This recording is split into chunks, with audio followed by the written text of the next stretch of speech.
YS Rajasekhara Reddy హయాం నుంచి ప్రభుత్వ private విద్యార్థులకు ఫీజు రీయింబర్స్మెంట్స్ ఇస్తున్నారని పీపీపీ విధానం కొత్తగా ప్రవేశపెట్టింది కాదని సుమారు 20 దేశాల్లో ఈ విధానం అమల్లో ఉందని చెప్పారు.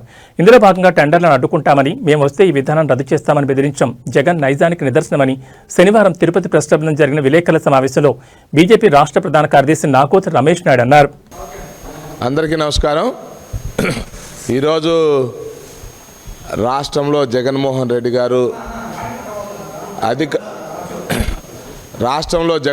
రెడ్డి గారు అధికారం కోల్పోయిన తర్వాత అతన్ని ఎక్కడ మర్చిపోతుందో ఈ సమాజం, సంక్షేమ పథకాలు కానీ, అభివృద్ధి కానీ, లేకంటే లా అండ్ ఆర్డర్ కానీ,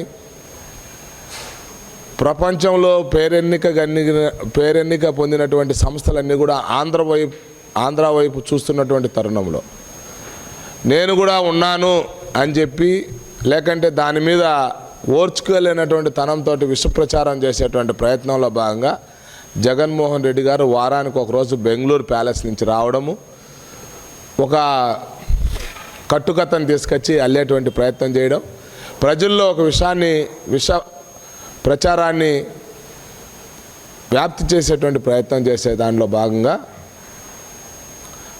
ఆంధ్రప్రదేశ్లో ఈ ప్రభుత్వం తీసుకొచ్చినటువంటి వైద్య రంగంలో అనేక రకాలైనటువంటి మార్పులు, వైద్య రంగంలో సంస్కరణలు, వైద్య రంగంలో ప్రజలకు మెరుగైనటువంటి సేవల కోసం పీపీపీ మోడల్లో వైద్య కళాశాలలు ఏర్పాటు చేయాలనేటువంటి ఆలోచనకు రావడం ఏదైతే ఉందో, దాని మీద జగన్మోహన్ రెడ్డి గారు విష ప్రచారాన్ని మొదలుపెట్టారు. జగన్మోహన్ రెడ్డి గారు విష ప్రచారం మొదలుపెట్టి ఆయన రాజకీయాల్లో తన యొక్క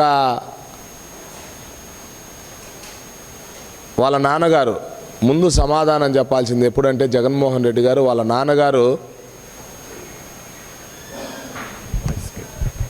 నాన్నగారు కూడా గతంలో మనందరం కూడా చూసాం, విద్యా సంస్థల్లో విద్యార్థులందరికీ కూడా రీయింబర్స్మెంట్ ఇచ్చేటువంటి విధానం మొదలుపెట్టాడు. అతను రాజకీయాల్లోకి ప్రవేశించినటువంటి తరుణంలోనే ఫీజు రీయింబర్స్మెంట్కి సంబంధించి వాళ్ళ నాన్నగారు ఆ విధానాన్ని తీసుకొచ్చారు. ప్రభుత్వ పాఠశాలలో కాకుండా ప్రైవేట్ పాఠశాలకు కూడా ఫీజు రీయింబర్స్మెంట్ విధానం తీసుకొచ్చాడు. దానిని ఏమన్నాము? ఒకటి, ఈరోజు 20 రాష్ట్రాల్లో పీపీపీ మోడల్ తోటి అనేక రకాలైనటువంటి మౌలిక సదుపాయాల కల్పన ప్రయత్నాలు ప్రారంభమయ్యాయి. అది 2000 సంవత్సరం నుంచే ప్రారంభమయ్యాయి 20 రాష్ట్రాల్లో. దాన్ని జగన్మోహన్ రెడ్డి గారు ఏ విధంగా వ్యతిరేకిస్తాడా, సమర్థిస్తాడా? లేకపోతే తన 5 సంవత్సరాల పాలనలో ఈ రాష్ట్రంలో విమానాశ్రయాలు, పోర్ట్లు, సెంట్రల్ యూనివర్సిటీలు, రహదారులు ఇవన్నీ కూడా వచ్చాయి. దాన్ని ఏమందాం? ఆరోగ్య సేవలు ఏవైతే ఉన్నాయో నీ హయాంలో పీపీపీ విధానంలోనే సేవలు అందించాయనేటువంటి విషయం నిజమా కాదా? మరి వీటన్నిటికీ సమాధానం చెప్పకుండా ఇవన్నీ సక్రమైనప్పుడు నీ 5 సంవత్సరాల కాల పరిమితిలో ఈరోజు ఎందుకు అవి తప్పయ్యాయి అని చెప్పి జగన్మోహన్ రెడ్డి గారిని ప్రశ్నిస్తున్నాం. రాష్ట్రంలో పీపీపీ విధానంతో మీరు ముందుకు పోతే మరింత వేగవంతంగా సేవలు అందించవచ్చు, వాటిని సద్వినియోగం చేసుకోండి అని చెప్పి కేంద్ర ప్రభుత్వమే ఓ పక్కన సూచన చేస్తుంటే, వీళ్ళేదో ఆంధ్రప్రదేశ్లో మాత్రమే ప్రత్యేకంగా ప్రవేశపెట్టినట్టు, ఇదొక కేవలం దాచుకోవడం కోసం అన్నట్లు విష ప్రచారం చేయడమే కాకుండా పరోక్షంగా ఎవరు వచ్చినా మీ అంతు తేలుస్తాం అని బెదిరింపు ధోరణి ఏదైతే ఉందో ఇది ఫ్యాక్షన్ భావజాలానికి ప్రతీక. ఎవరు టెండర్లు వేయద్దు, టెండర్లు ఎవరు వేసినా వాళ్ళ అంతు చూస్తా అని చెప్పి బెదిరింపు ధోరణి ఏదైతే ఉందో, గతంలో కడప జిల్లాలో వాళ్ళని కాదని ఎవడు రోడ్ల కోసము లేకంటే నిర్మాణాల కోసం టెండర్లకు పోతుంటే వాళ్ళని ప్రత్యక్షంగా భౌతిక దాడులు చేసేవాళ్ళు. ఇది వాళ్ళ కుటుంబానికి అలవాటు. జగన్మోహన్ రెడ్డి కుటుంబానికి ఈరోజు కాదు, గతంలో కూడా వాళ్ళకి అలవాటు ఉంది. భౌతికంగా దాడులు చేసేవాళ్ళు. అప్పట్లో టెండర్లు బాక్సులు వేసేవాళ్ళు. బాక్సులు వేసే ముందర కూడా వ్యక్తుల్ని అపహరించిపోయినటువంటి చరిత్ర జగన్మోహన్ రెడ్డి గారి కుటుంబంది. కాబట్టి ఆ విధానంలోనే ఆయన ఈరోజు సాఫ్ట్గా చెప్తున్నాడు, నేను అధికారంలోకి వస్తే మీ అంతు తేలుస్తా అంటున్నాడు. అసలు పీపీపీ విధానంతో మీరు ఎవరైనా టెండర్లలో పార్టిసిపేట్ చేయాలంటే దేశంలో కాదు ప్రపంచంలో ఎవరైనా దీన్ని పార్టిసిపేట్ చేయొచ్చు. దాంట్లో ఉన్నటువంటి మెరిట్స్ ఆధారంగానే ఎంపిక చేయబడతారు. అంత మంచి విధానాన్ని కాదని చెప్పి దాంట్లో లోపాలు ఉద్దేశపూర్వకంగా నువ్వు అనుమానాలు రేకెత్తించే విధంగా ప్రజల్లోకి నీకున్నటువంటి మీడియా మనీ పవర్ తోటి విషప్రచారం చేయడం తగదు. నువ్వు ప్రతిపక్ష నేతగా ప్రభుత్వానికి మంచి సూచనలు చేయి, లేకపోతే చాలా ఘోరమైనటువంటి స్థితిలో నిన్ను తీసుకుపోతారు. అసలు జగన్మోహన్ రెడ్డి గారికి ఆంధ్రప్రదేశ్ పట్ల మమకారం లేదు. అధికార యావ తప్ప ఆంధ్రప్రదేశ్ అభివృద్ధి కానీ ప్రజల యొక్క సంక్షేమం కానీ ఆయనకి లేదు. కాబట్టి అతను అర్థం పర్థం లేనటువంటి ప్రేలాపనలు 14-19 కాల వ్యవధిలో కూడా జగన్మోహన్ రెడ్డి గారు ఇష్టం వచ్చినట్లు పుంకాలుగా స్టోరీలు తయారు చేసి తనకున్నటువంటి ఆ రోజు వ్యూహకర్తల సహకారంతో ఏ విధంగా అధికారంలోకి వచ్చాడో మనందరం చూసాం. అధికారంలోకి వచ్చిన తర్వాత అదే మనం స్వామివారి యొక్క ఆభరణం మీద చేసినటువంటి ఆరోపణలు కానీ లేదంటే ఇతర ఆభరణాలకు సంబంధించిన ఇతర విషయాలకు సంబంధించి ఏ నిరూపితం కాల చేతులెత్తేశాడు. జగన్మోహన్ రెడ్డి గారి యొక్క ఆలోచన విధానం ఏ రోజు ఆంధ్రప్రదేశ్ సంక్షేమం కోసం ఉపయోగపడట్లేదు. ఆయనకు ఈ యొక్క ప్రతిపక్ష నేతకు కూడా అర్హత లేనటువంటి వ్యక్తి ఆయన. కేవలం ఈ రాష్ట్రంలో కూటమి సంయుక్తంగా ఉంది, అవునన్నా కాదన్నా ఏదో ఒక రకమైనటువంటి విభేదాలు సృష్టించేటువంటి ప్రయత్నం కూడా ఆయన ప్రారంభించాడు. అది సాధ్యం కావట్లేదు. మొన్ననే అటల్ బిహారీ వాజ్పేయి గారి యొక్క జయంతి రాష్ట్రంలో కూటమి నాయకులందరూ కార్యకర్తలందరూ అద్భుతంగా స్మరించుకున్నాం, ధన్యవాదాలు అర్పించాం. ఆయనకు అర్థమైపోయింది.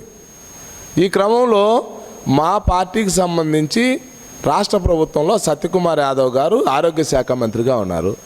ఆయనకు కొంత స్ట్రాటజీ అంకెలతోటి ఒక వ్యూహంతో ప్రతిపక్ష నేత యొక్క ఆరోపణలు తిప్పుకొడుతున్నాడు. కాబట్టి ఎప్పటికప్పుడు ఆ రోజుల్లో ఆయన పరిపాలించేటువంటి క్రమంలో కూడా అతని తప్పులను ఎత్తి చూపాడు. కాబట్టి జగన్మోహన్ రెడ్డి గారికి హెడెన్ ఎజెండా ఏంటంటే ఏదో ఒక విధంగా సత్యకుమార్ గారిని బదనాం చేయాలి, పలుచన చేయాలి ప్రజల్లో కానీ లేదంటే సమాజంలో కానీ.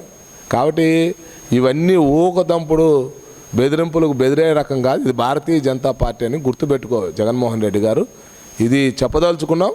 ఈరోజు దేశంలో నడుస్తుందే పీపీపీ మోడల్, ప్రభుత్వ ప్రైవేట్ పార్ట్నర్షిప్తోనే అన్ని రకాలైనటువంటి మౌలిక సదుపాయాలు కల్పన జరుగుతున్నాయి. నువ్వు ఆ రోజు పులివెందుల్లో నీ ఇన్స్టిట్యూషన్ని 500 కోట్ల రూపాయలు ఖర్చు అవుతుందంటే 400 కోట్లు ఖర్చు పెట్టావు. అది ఎట్లా? మిగతా 16 కాలేజీలకు సంబంధించి పునాదులకే పరిమితం చేసి ఆ డబ్బునంతా డైవర్ట్ చేసి నువ్వు మీ ఊర్లో ఇన్స్టిట్యూషన్ కట్టావు. అంటే నీకు మిగతా ప్రాంతాల మీద లేదు. ఆడన్నా ఒక ఇన్స్టిట్యూషన్ని ఎస్టాబ్లిష్ చేస్తే దానికి కూడా మీ నాన్న పేరో మీ తాత పేరో ఎవరో ఒకరి పేరు పెట్టుకోవచ్చు అనేటువంటి తపన తప్ప అక్కడ ఉన్నటువంటి ప్రజల మీద ప్రేమతో కాదు. అక్కడ కూడా ఇంకా 100 కోట్లు ఖర్చు పెట్టాలి. ఈ 17 వైద్య కళాశాలలు పూర్తిగా అందుబాటులోకి రావాలంటే 15 సంవత్సరాలు పడుతుంది. త్వరితగతిన విద్యా సంస్థలన్నీ నెలకొల్పి వెంటనే విద్యార్థులందరూ చదువుకోవడం కోసం అవకాశం కల్పిస్తాంరా బాబు మేమంటే నువ్వు లేదు ఎవడు పేదవాడు చదువుకునేదానికి లేదు, ఎవడు ఈ యొక్క హాస్పిటల్ నిర్మాణానికి ముందుకు రావద్దు. దానగుణ సంపన్నులు, సేవారంగంలో ఉన్నటువంటి వాళ్ళు, శక్తి యుక్తి ఉన్నటువంటి వాళ్ళు, వాళ్ళ యొక్క సహకారంతో ప్రభుత్వము ఇద్దరు మేళవింపుగా ఇన్స్టిట్యూషన్స్ అన్నీ కూడా ఎస్టాబ్లిష్ చేస్తామంటే నువ్వు అడ్డుకునేటువంటి ప్రయత్నం చేయడం ఏదైతే ఉందో ఇది శూర్పణఖ పాత్ర, అంతకన్నా ఏమీ లేదు. దీన్ని తప్పనిసరిగా ప్రజలు అర్థం చేసుకుంటారు. విశ్వసనీయత లేనటువంటి వ్యవహారం. 1 కోటి సంతకాలు చేసిన అన్నాడు. జగన్మోహన్ రెడ్డి గారికి ఛాలెంజ్ చేస్తున్నాం. నీ యొక్క చదువులో 10వ తరగతి పరీక్షలు నువ్వు మాల్ ప్రాక్టీసు, నీ యొక్క ఆలోచన విధానం మాటలు అన్నీ మాల్ ప్రాక్టీసే, నువ్వు నడిపేటువంటి సంస్థలన్నీ కూడా అవినీతి, నువ్వు చేసే ప్రతి పని ఒక దొడ్డిదారిని చేసే పనే. ఈ యొక్క సంతకాలు ఏవైతే ఉన్నాయో ఆంధ్రప్రదేశ్లో 4.5 కోట్ల జనాభా, గృహిణులు చిన్నపిల్లలు అందరినీ తీసేస్తే 1.5 కోటి తీసేద్దాం. 3 కోట్లు ఉంటారు. 3 కోట్లలో 1 కోటి మంది వచ్చి నీ రోడ్ల మీద 7 సంతకాలు పెట్టారయ్యా. ఛాలెంజ్ చేద్దామా? నువ్వు తెచ్చినటువంటి కట్టలను ఆ గవర్నర్ గారిని, నేను అడుగుతున్న గవర్నర్ గారిని కూడా రిక్వెస్ట్ ఏంటంటే, ఆయన పార్టీ కార్యకర్తలు అందరూ కూడా ఈ కుడి చేత్తో ఎడం చేత్తో తీసి రాసినట్టు కొన్ని అయితే, కొన్ని ఖాళీ పేపర్లన్నీ అలా పెట్టి చూపడం కోసం సోషల్ మీడియాలో ప్రచారం చేసుకోవడం కొరకు లారీలో అలా తెచ్చాడు వ్యాన్లలో. ఇంత బోకస్ ఫేకు ఉద్యమాన్ని నడిపినటువంటి చరిత్ర జగన్మోహన్ రెడ్డి గారు. ఉద్యమాన్ని నడపడం కూడా చేతగా జగన్మోహన్ రెడ్డి గారికి. మేము మా మిత్రుడు, మా డాక్టర్ గారు ఇందాక చెప్పారు, శ్రీధర్ గారు, 1,10,00,000 సంతకాలు మేమే దాని మీద జగన్మోహన్ రెడ్డికి వ్యతిరేకంగా సంతకాలు మేము చేపిస్తాం. అంటే మీరు వెంటనే దాన్ని ఉపసంహరించుకుంటారా? నేను తప్పు చేశాను, మేము మాట్లాడిన తప్పు అని చెంపలేసుకొని సమాజంలో క్షమాపణ చెప్తారా? సంతకాలు పెట్టడం మాకు తెలవదా నువ్వు ఏ విధంగా పెట్టినావో? మిగతా పార్టీల ఓట్లు, నీకు వచ్చినటువంటి ఓట్లు ఎంతమంది? నీ సభ్యత్వం లేదు కదా, నీ సభ్యత్వం కూడా ఫేకే కదా. మరి సభ్యత్వమే ఫేక్ అయినప్పుడు నీ సభ్యత్వం, సంతకాలు కూడా అంతకన్నా పెద్ద ఫేక్ అనేటువంటి విషయం మా అందరికీ తెలుసు, సమాజానికి కూడా తెలుసు. ధన్యవాదాలు.